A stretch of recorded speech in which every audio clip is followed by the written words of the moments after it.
the S3 Magazine YouTube channel. Today we are here in Super Streets, S3 Magazine's Evo VIII, owned by co-owner of S3, Mike Sanders. Yep. So you haven't seen this car since we unveiled that we got both the Type R and this Evo back. Well, I keep saying we, it's Mike, but you get the idea. It's a company car. Yeah, it's a company car, if you want to call it that. But anyways, so Mike's had it. He's put a few miles on it, at least, since he bought it. He has 3 race cars to choose from now. Yeah. So with that being said, what is your first thoughts of it? We're gonna go over the parts, but just as far as the drivability and what you come from the DSM world, what's it like being back in a 4G63 car, especially the Evo VIII? So first of all, as far as the engine and the transmission and just the power delivery and everything goes, I absolutely love it. It really brings me back to my high school and early college days of when I had my old Eclipse GST. But more importantly, we kind of bought this car as part of the package deal to get our Type R back, and my main focus was the Type R. And as you guys know, so now I've got the Type R, and I've also got that supercharged S550 Mustang.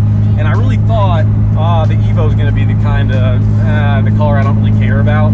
After driving this thing, this is by far my favorite car. I love this thing. The only thing I hate about it is there's no back seats, so I can't like drive my kids to school with it, which kind of limits like really how much I can actually use it. Yeah, but I absolutely love this thing. I mean, it just drives so well for as fast as it is, and as much as done to this car. It's got great drivability.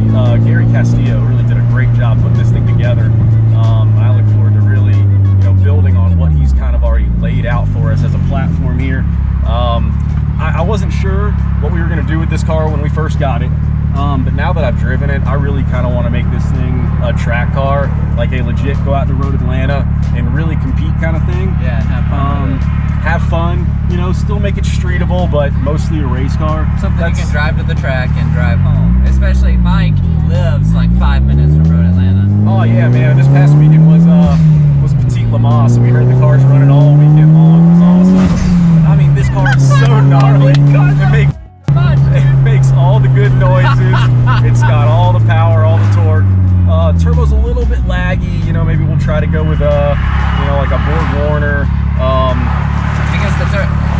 So what turbo's on it now? So I think it's a PTE. It's a Precision Turbo Green.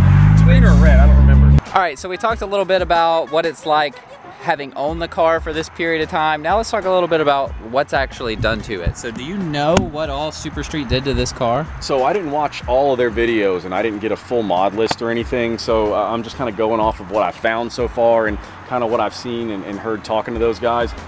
Just with the basics, first of all, it's got Koenig Ampliforms 18x9.5, which a perfect track wheel. We're actually at Road Atlanta right now. I don't know if you guys can see all the way over there, but this track eats cars. Like, people wreck here all the time because there's walls all over the place, and it's a high-speed track. A lot of people want to go bougie with their wheels, but I think that's a terrible idea if you're actually planning on racing and tracking your car, because if you do, whenever you do inevitably mess up and biff it into a corner or something like that, and you mess up a wheel, they're awesome wheels, they're lightweight, they do the job, and they're relatively inexpensive to replace. So it's a really, really good track wheel.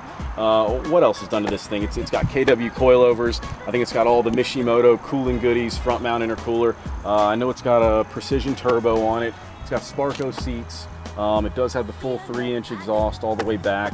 The race pack. The AEM race pack. It's got the AEM engine management, like the ECU standalone, all of that. I believe it has front and rear limited slip differentials. I watched all the videos. It's been a minute since I watched them, but I think it's got a limited slip. But it's just an all-around like kick-ass car. It's a good car. They did a good job with the build. They were planning on going a lot wilder with it. I know that they were going to build the motor and like really get serious with the power on this thing. They never got around to it. Just ran out of time because, I mean, as you guys know, if you watch the Type R series, we were under the gun for everything that we did. So yeah, but this is pretty much the car. It's an awesome platform for us to start with. So I'm excited to see what, the S3 team can do with this thing. Well, with that being said, we know what you guys are here for. So I'm gonna mount a GoPro on the front and the rear of this car. So let's go have some fun in it and let you kind of hear that Precision Turbo spool.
just kind of wanted to give you guys a quick update on this car, just to kind of